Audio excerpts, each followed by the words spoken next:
Hi, hello mga ating. So, for tonight's video, ayan, nagutom po si Habi. Kaya nagpaluto siya ng Indomie. Ito yung gusto niyang Indomie, yung kulay black. Grabe.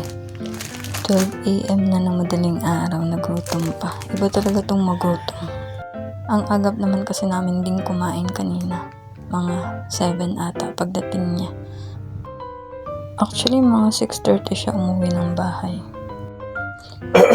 Sabi ko sa kanya, tikman namin yung ramen.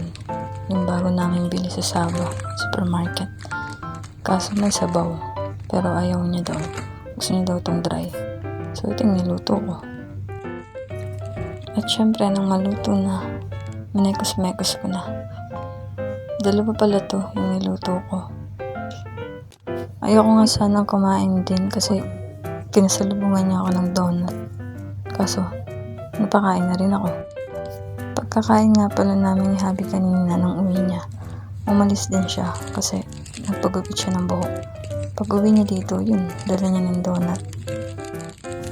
Napaluto na rin ako syempre. Ano pa namang ginagawa natin, wala naman tayong ibang gagawin kundi pagluto ang ating mga asawa. Kasi balak niya sana kung di ako kakain, bibili na lang siya ng shawarma. So sabi ko magluluto na lang ako kahit anong oras na. Bukas maagap na naman akong gigising. Siguro mga 6 ulit kasi naghahanda ako ng baon ni Habi sa work niya. Kaya pagkatapos ko tong i-edit at i-upload, tutulog na ako kasi 12:26 na eh. Ako minsan pag nagugutom ako natitiis ko. Pero tutong talaga si Habi, hindi talaga. Gutom na daw siya. Hindi naman talaga ako kumain masyado nitong Indomie. Siya lang talaga. Kaya pala namin ito nagustuhan, itong Indomie na black. Kasi similar siya dun sa lasa ng buldak. Kung nanonood kayo nitong content ko, ano yung mga suggestion nyo? Kung ano pa yung gusto nyong content ko.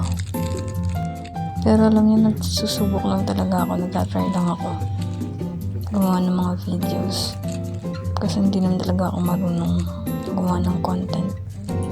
Nag-edit lang ako tapos sinasave ko lang for memories sa YouTube. Tsaka wala naman kasi akong masyadong kausap bukod sa family ko lang pag wala si Habi. At ito na nga po, napachismis na rin ako. Ayan, minekos-mekos ko na ulit yan. Pero no joke mga ateng, talagang medyo inaantok na ako nung ina-edit ko to. Nung ina-edit ko na to, nung time na to is tapos na kami kumain talaga. Dito nga si Habi, katabi ko lang eh habang nag-voice over ako.